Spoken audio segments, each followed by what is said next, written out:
Yang mana materi kita hari ini yaitu Perang Diponegoro mulai dari tahun 1825 Masehi sampai 1830 Masehi.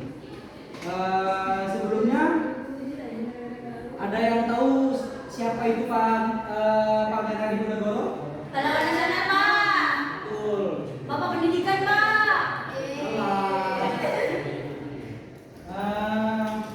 Baik, langsung saja ke materinya. Cuman sebelum langsung ke materi, Bapak pengen tahu aja kan kita habis liburan yang panjang. Di sini siapa aja sih yang nggak hadir?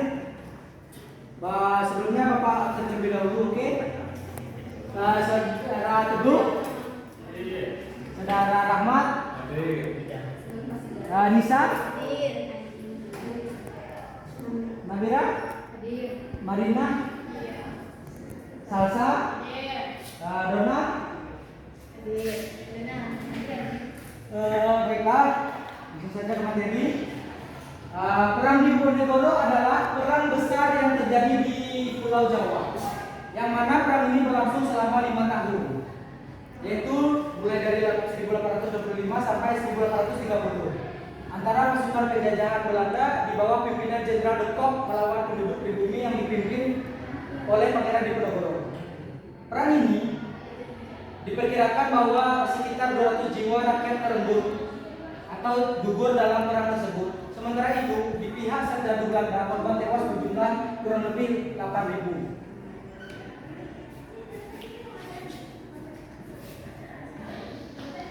Perang Diponegoro merupakan salah satu pertempuran terbesar yang pernah dialami oleh Belanda selama menjajah Nusantara. Bisa dibilang ini adalah perang yang sangat sulit ditaklukkan oleh pasukan Belanda. Peperangan ini juga melibatkan seluruh wilayah Jawa. Maka disebutlah perang ini sebagai perang Jawa atau perang terbesar yang ada di Pulau Jawa. Nah,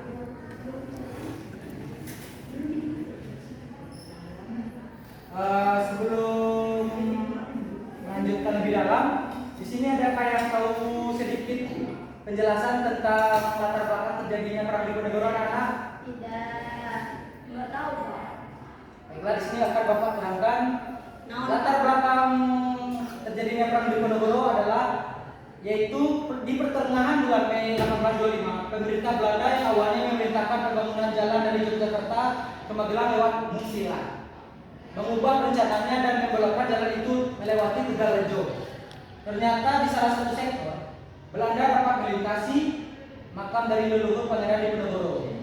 Hal ini membuat Pangeran Diponegoro tersinggung dan memutuskan untuk melawan Belanda. Beliau kemudian memerintahkan pasukannya atau bawahannya untuk mencabut patok-patok yang melewati makam-makam tersebut. Karena nilai telah memberontak, pada Juli 1825 Belanda mengepung rumah Diponegoro. Pangeran beserta keluarga dan pasukannya menyelamatkan diri menuju barat hingga desa Dekso di Kabupaten Kulon Progo dan meneruskan ke arah selatan hingga tiba di Goa Selarong. Sementara itu, karena tidak berhasil menangkap Pangeran Diponegoro, maka Belanda membakar habis kediaman Pangeran Diponegoro. Setelah penyerangan itu dimulailah sebuah perang besar yang berlangsung 5 tahun lamanya.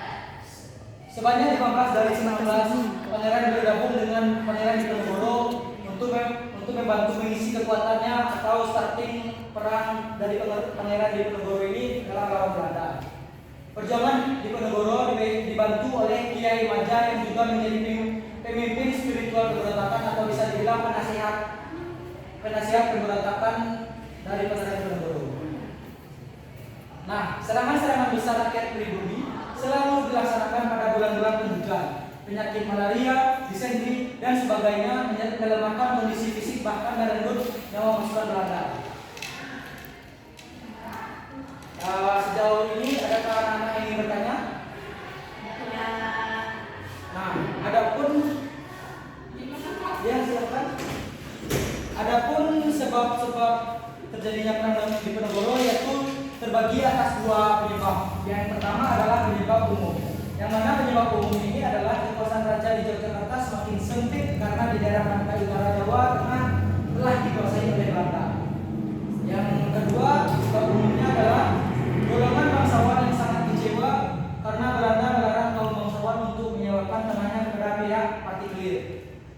sebab khusus terjadinya perang di Diponegoro adalah Belanda merencanakan pembangunan jalan yang menerobos tanah Pangeran Diponegoro dan makam leluhurnya.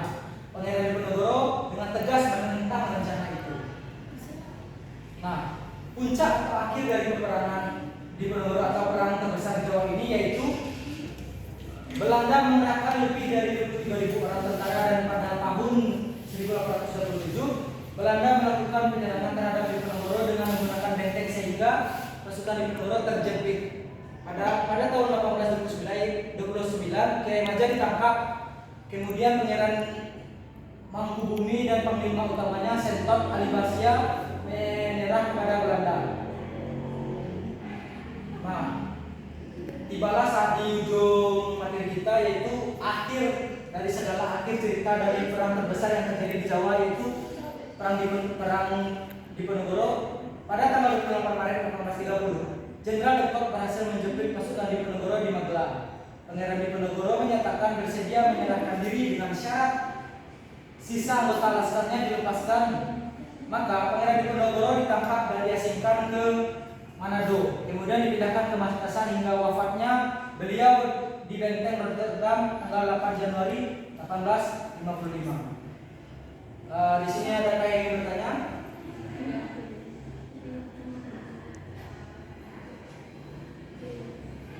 Ada yang bertanya soal Nah Teguh? Ya Pak. Salsa dikit? Bisa?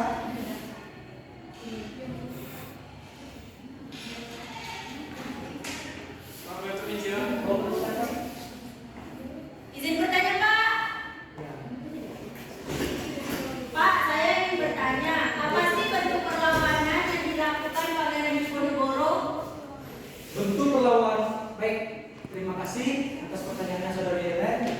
Karena Ellen, pertanyaannya cukup menarik dan cukup bagus untuk dikulik lebih lanjut. Bentuk perlawanan yang dilakukan oleh Pangeran Diponegoro itu yaitu bentuk perang fisik. Yang mana perang fisik itu kita ketahui perang yang mengakibatkan atau menyebabkan pertumpahan darah yang dan merenggut beberapa nyawa dari pasukan antara kedua belah pihak.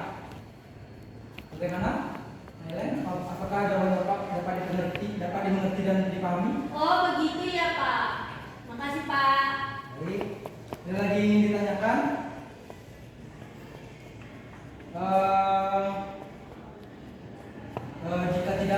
Jika tidak ada pertanyaan, Bapak akan memberikan suatu proyek atau suatu tugas kepada kalian berupa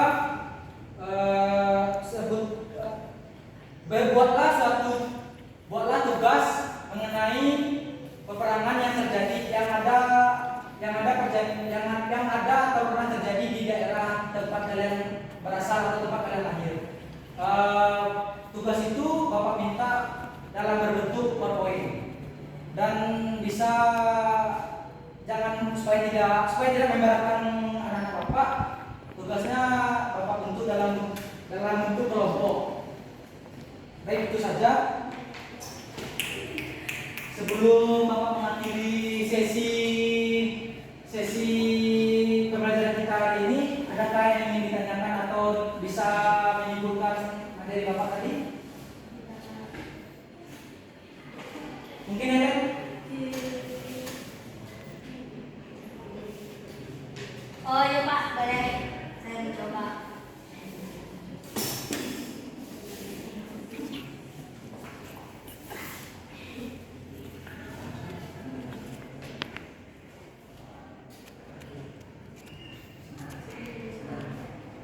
Nah, dari saya, Pak, sedikit. Akhir dari peperangannya yaitu akhirnya pada tanggal 28 Maret 1830 Jenderal Depok berhasil menjepit pasukan Diponegoro di Magelang. Pangeran Diponegoro menyatakan bersedia dan menyerahkan dirinya dengan syarat sisa anggota laskarnya dilepaskan. Terima kasih, Pak.